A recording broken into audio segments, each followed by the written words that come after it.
Bonjour, bonjour mesdames et messieurs, bonjour. Soyez salués. Alors, je viens ce matin pour que ensemble on puisse aborder un sujet très rapidement. Aujourd'hui, je sens que je ne suis pas trop en forme. Voilà. Quand je dis je ne suis pas en forme, c'est pas que je suis malade, mais je veux dire, je sens une petite migraine quelque part. C'est comme...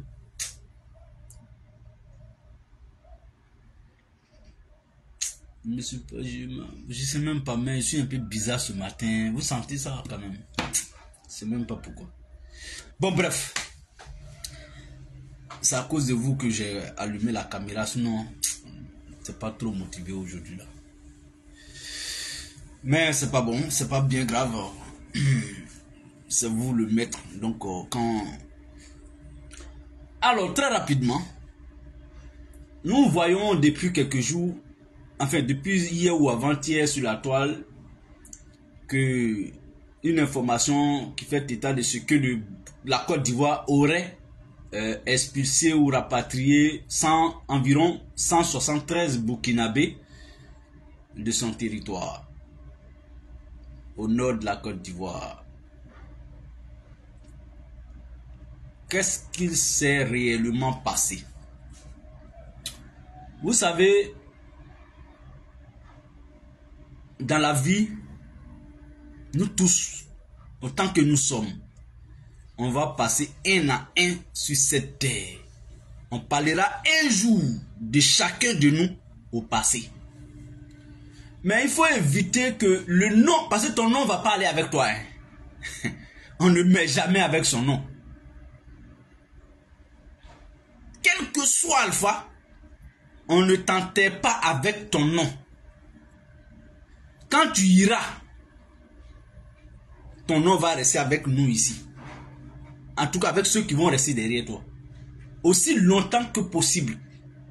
Mais ton nom dans la bouche des gens dépendra de ce que toi-même tu as été ici avant de partir pour laisser ton nom. La manière d'aborder, de prononcer ton nom, d'évoquer ton nom dépendra de ce que tu as laissé sur la terre ici. En acte, en propos.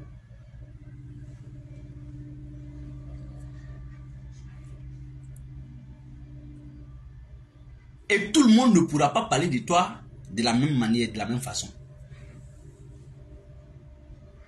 Et l'héritage le plus sophistiqué ou le plus honorable possible qu'on peut laisser à nos progénitures là, c'est notre nom. Parce que eux, ils portent le même nom. Ah, c'est pas l'enfant des temps.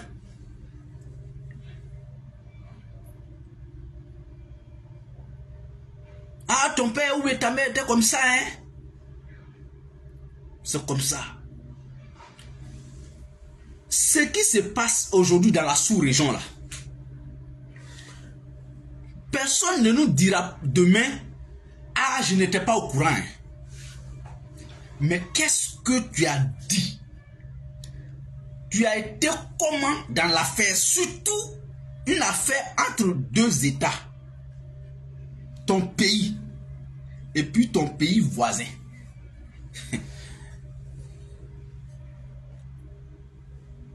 Depuis la dernière fois, j'ai dit, et je continue de dire, que le président Ouattara a dérangé le voisinage, a gâté, son nom est devenu Klouaba.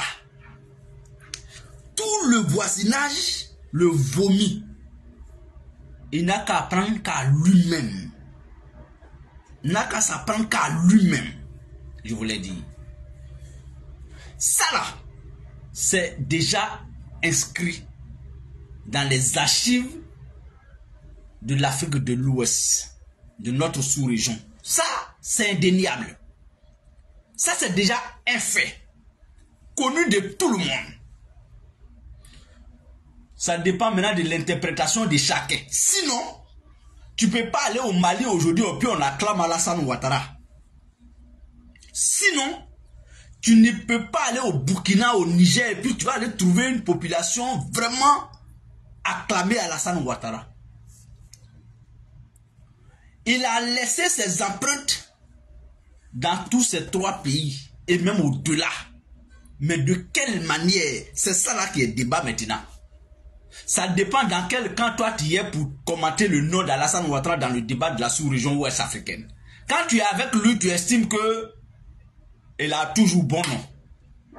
Mais quand tu es rationnel, et même quand tu es avec lui et que tu es rationnel, tu ne vas pas parler. Mais si tu dois parler, tu vas dire qu'il a gâté son nom. Il a chié dans tous ces pays-là.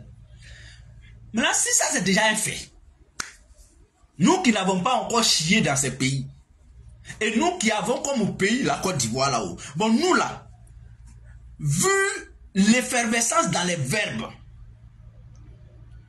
vu la tension diplomatique entre notre pays et tous ces pays, nous là, quel nom nous on va inscrire dans notre histoire, dans l'histoire de notre pays et dans l'histoire de ces pays voisins là? Moi, je dis, je répète, je signe et je persiste que je veux qu'on donne une chance à la diplomatie dans les règlements ou dans le règlement de nos différends entre nous et le voisinage. Je ne peux pas encourager le voisinage à hausser le ton, à dire tout haut en tant que responsable. C'est pourquoi j'ai condamné la parole publique, l'accusation publique venant directement du chef de l'État burkinabé.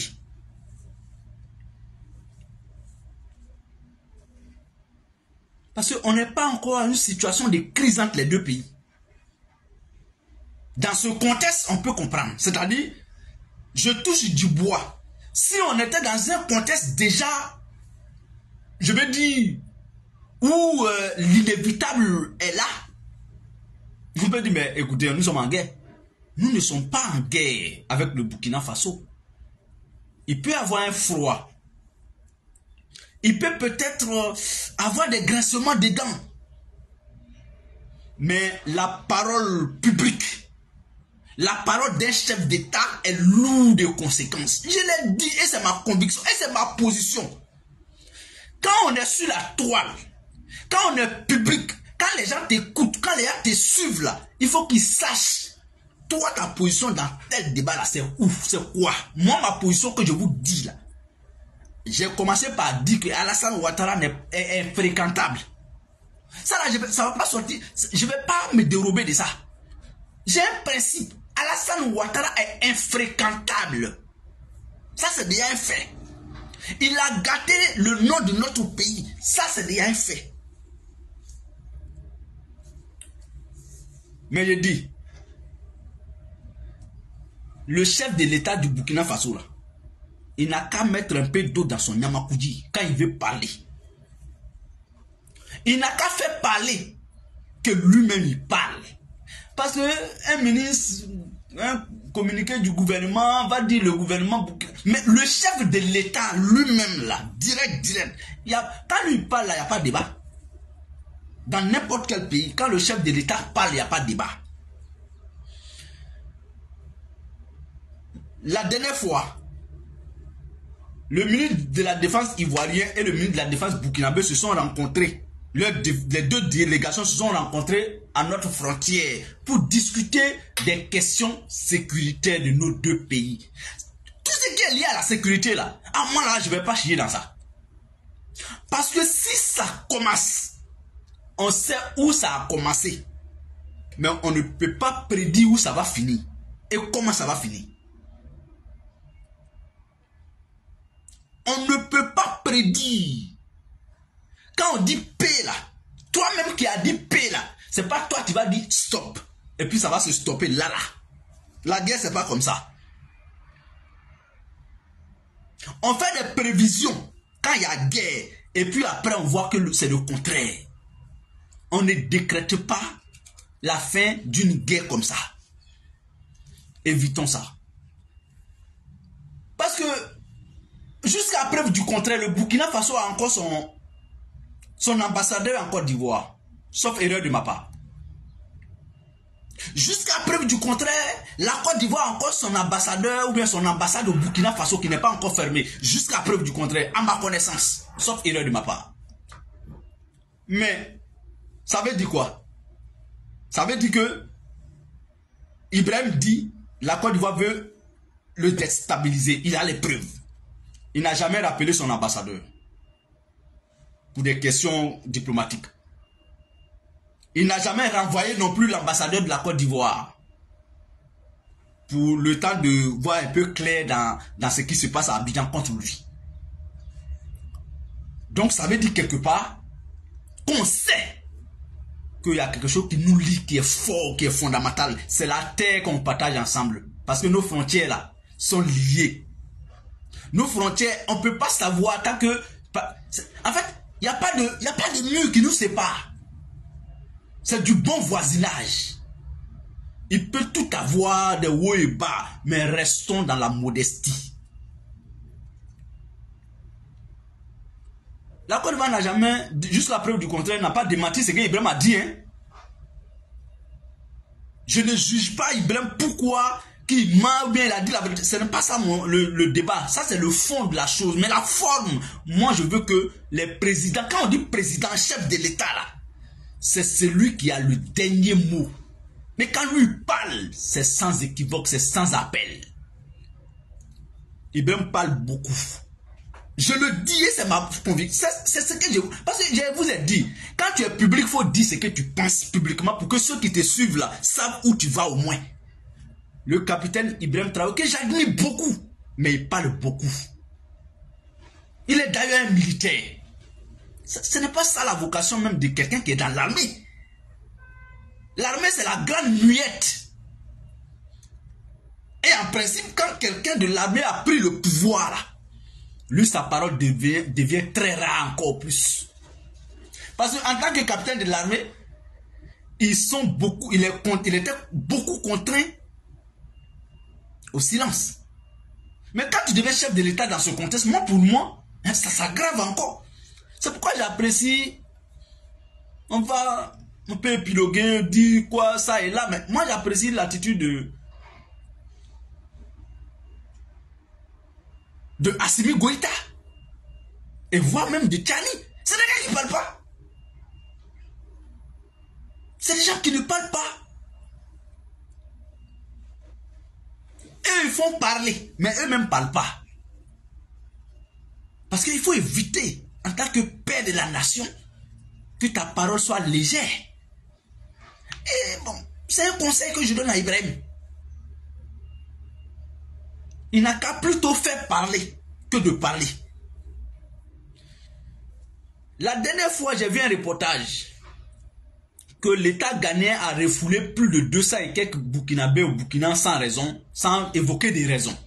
Sinon, il y a une raison, mais ils n'ont rien dit officiellement.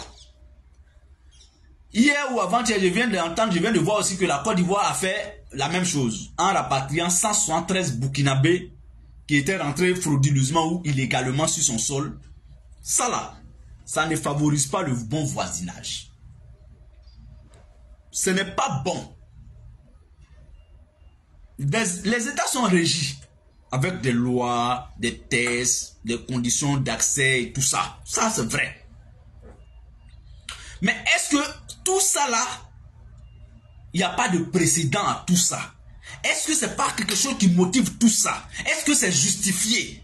Moi, je dis, ce que moi je vois à l'horizon, et nous, peuple, et nous, citoyens des différents pays, je ne crois pas qu'on a pris conscience de ce qu'on est en train de créer. Parce que nos autorités là, ils nous suivent hein, sur la toile. Le débat est très très violent partout, sur tous les panels. Tout le monde est émotif, tout le monde est passionné. Il n'y a pas de débat constructif. Il n'y a pas de débat de sensibilisation sur les panels. Pour éviter l'hécatombe. Non. D'autres, la majeure partie d'entre nous, c'est qu'on se sent à l'abri peut-être pour dire, ah comme je ne suis pas là-bas, bah écoute. Non. dès lors que tu es originaire de l'Afrique, si tu veux là, il faut démontrer, il faut prendre tous les scientifiques du monde que toi, tu n'as rien à voir. Mon cher, c'est faux. Tu es concerné par ce qui pourrait arriver. Tu es concerné par ce qui pourrait arriver. Le mieux pour nous tous, c'est d'appeler nos gouvernants à mettre bas la terre. Personne n'est encore à l'abri du fléau du terreau en Afrique, surtout en Afrique de l'Ouest. Aussi bien dans le Sahel que dans le golfe de Guinée. Nul n'est à l'abri de ce fléau. Mais quand un braqueur déjà, quand ton voisin a été déjà braqué, une fois, deux fois, toi, tu te crois à l'abri? Sauf si c'est toi qui braques le voisin. Sauf si c'est toi qui te caches toujours pour braquer le voisin, tu peux croire que tu es à l'abri. Mais si tu ne connais pas l'identité du voleur de voisin, et chaque fois c'est le voisin qui est volé, mais toi tu ne connais pas l'identité du voleur, mon frère, ma soeur, il faut prendre des dispositions pratiques, sinon tu es la prochaine cible probable.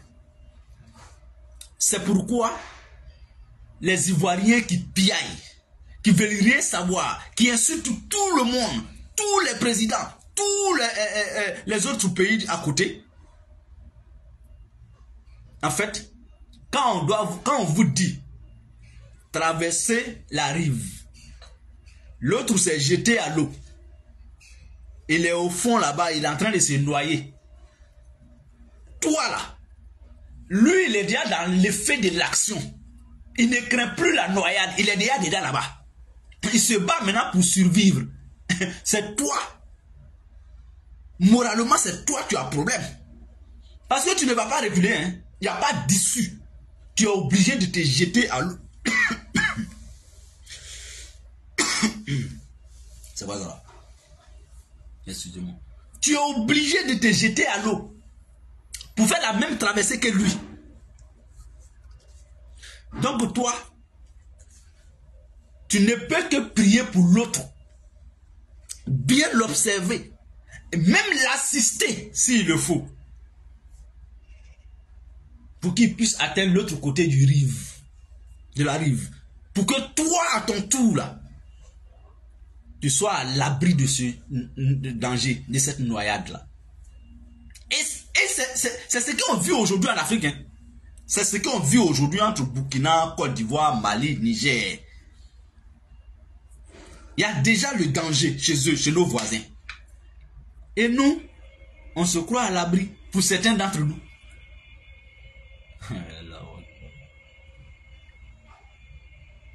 Et donc, je demande aux différents pays, je demande aux différents gouvernants, aussi bien du côté du Burkina Faso que du côté de la Côte d'Ivoire, de regarder cette question ivoiro-burkinabé avec beaucoup de délicatesse. Beaucoup de sérieux et de responsabilité, surtout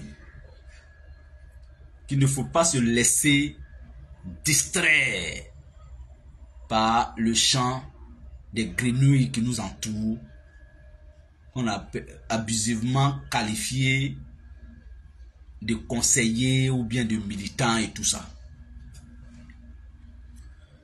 Alors, mesdames et messieurs, chers amis, comme je vous l'ai dit tantôt, c'était juste pour obéir à notre traditionnel matinal de LKD que je suis sorti ce matin, sinon j'en veux vraiment pas envie. Je vous souhaite et je nous souhaite à tous et à toutes très bonne journée. Excellente journée à toi, cher frère Lassine Dioumane, le dernier commentaire que je viens de voir. En tout cas, porte-toi bien, cher frère, et à travers lui, portez-vous bien, portons-nous bien. Excellent dimanche à chacun de nous. Très bonne fin de semaine, très bon début de week-end. Parce que vendredi, c'est trop doux. Quand tu sens que c'est la fin de la semaine, voilà. tu vas au travail, tu es content parce que dans quelques heures net, tu es au repos pour 2 jours. Allez, excellente journée à chacun de nous. Portez-vous bien et à très bientôt. Au revoir.